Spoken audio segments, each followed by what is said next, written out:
I truly believe it's impossible to have a wrong opinion on a movie or TV show. Everybody is entitled to their own opinion unless you're somebody that works for IGN, because their reviews lately have been absolutely insane. We gotta go over some of the worst ones because I'm convinced they're just trolling and rage baiting for clicks at this point. And we'll start off with the most recent controversial review from them, which is giving the Invincible Season 3 finale episode a 4 out of 10 rating. Now obviously there will be spoilers for the Invincible Season 3 finale as I dive into their criticisms of the review, which honestly make no sense. The bulk of their complaints simply have to do with the fact that Conquest is the villain of this episode. As you can see at the very top here, they complain that the finale is centered around Conquest, and they say he's better suited to be a transitional bad guy rather than the final boss of such an emotionally loaded season. Not only have we never seen Conquest prior to last week's closing moments, he's also devoid of any real ideology. Claiming to love only death and destruction makes him a useful foil to Mark, but as an exclamation point on the Season 3, he's a giant shoulder shrug with little connection to anything meaningful within Invincible. Before I move on to more of their review, we gotta just dissect this quickly because I honestly don't understand what they're trying to say here.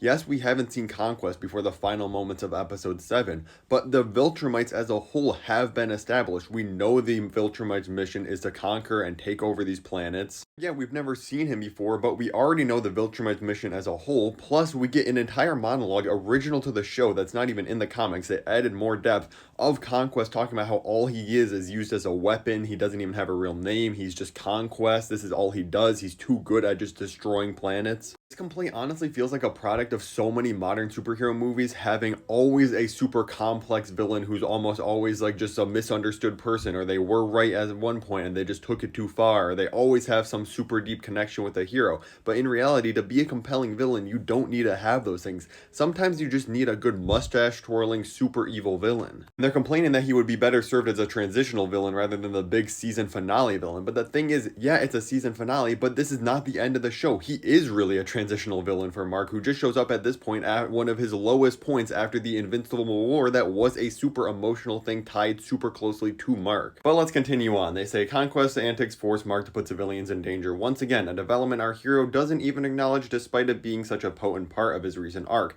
I Thought You'd Never Shut Up ignores any leftover angst from the Powerplex saga despite reenacting the supervillain's origin story. I pretty much just go on to say that, yeah, Conquest and his fight with Mark and killing civilians doesn't have the emotional weight of Mark versus his own dad and Omni-Man had in season 1, and I'm not arguing that it does. But like, why would you want the same exact emotional arc to happen at the end of season 3 as what we got in season 1? It's different for very clear reasons. First of all, saying Mark doesn't acknowledge that this is causing all this civilian harm is insane. The entire point of the fight is to stop Conquest from conquering Earth and just like capturing or killing all these civilians. It's not like Mark was talking to Conquest saying like, yeah, let's just have a cool sparring match and maybe 70 million people will end up dying in the process or something like that. But we need to continue on because these next two bits are honestly the most insane. I honestly felt like this person was watching it while playing like Clash of Clans or something at the same time and not paying any attention. Because they go on to say in this portion that Oliver veers in and out of the final battle and Eve arrives as well as the moment she wakes up from her coma, that they're both at the risk of being killed at least lends some stakes to the fight. But when Eve is gravely injured, she has her jaw broken and her insides strewn about, it's hard to get on board with the idea that she might actually die. The Global Defense Association or agency, whatever, possesses near magical technology capable of healing any injury after all. But even before we're faced with this reality, the air is let out of the I Thought You'd Never Shut Up episode when Eve heals herself thanks to a power-up rooted in actual magic pretty much out of the blue. I'm actually convinced the person did not watch the episode or the show as a whole.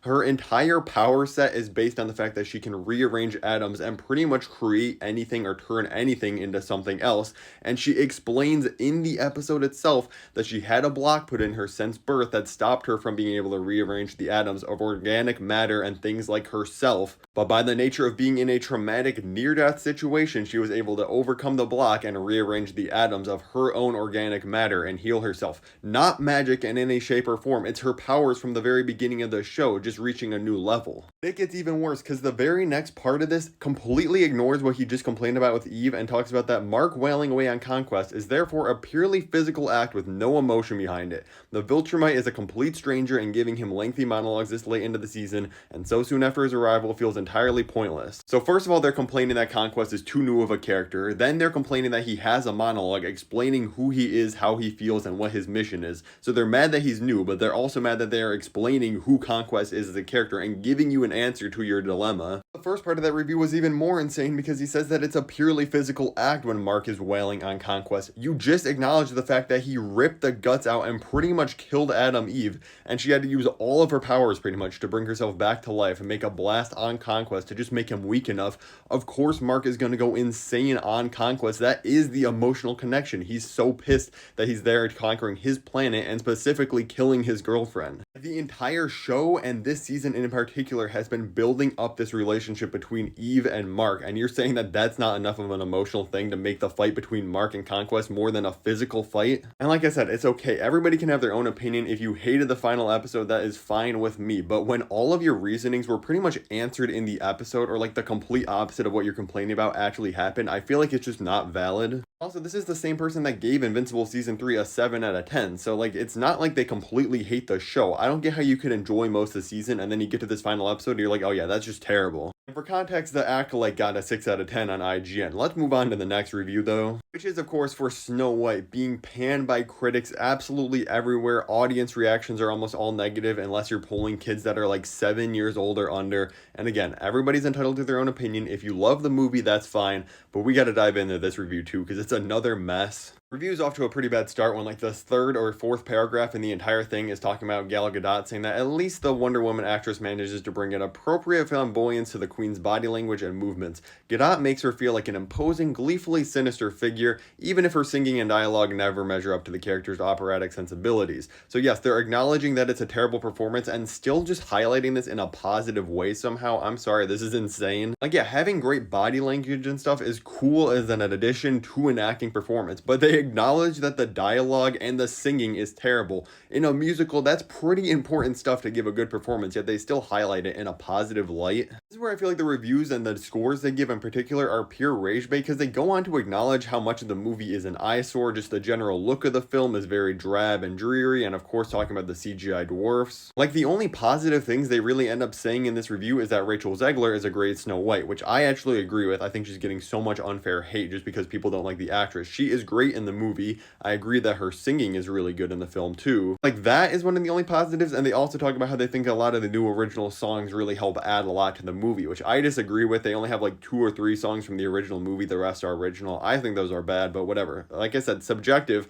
but this review is not glaringly positive whatsoever, and this gets a 7 out of 10. The review that really should have told me that IGN was something to never take serious is when they put out their early review to the Penguin series, and it got a 5 out of 10, so in context, lower than Invincible Season 3, which whatever, these are very comparable seasons, honestly, both amazing superhero seasons of television, lower than Snow White, lower than The Acolyte Season 1. I'm not kidding when I say most of this review is them complaining that he's too similar to other TV gangsters that we've seen in the past. Obviously, the show is inspired by The Sopranos, but he's not Tony Soprano as a character, and that seems to be like a big problem for them. The middle of this review is complaining about the fact that they changed his name from Cobblepot to Cobb in a universe that has the Batman. They're like, oh, that's too silly for you to have his name be Cobblepot, but we can have a man dressed up as a bat. Who on earth cares? This last sentence right here, it's a choice to make him an ambitious screw-up, a guy who thoughtlessly knocks over a domino in the premiere and spends the next 7 episodes trying to claim ownership of the pieces falling around him. They are pretty much complaining that some guy in the world of crime is trying to climb up the ladder and take the opportunities that are given to him. What on earth are we even complaining about at this point? I want to say that Oz is an odd character to build an entire series around, that he works as a supporting player in the Batman. Again, they start complaining about that he's a mixture of characters from like Francis Ford Coppola and Martin Scorsese gangster movies,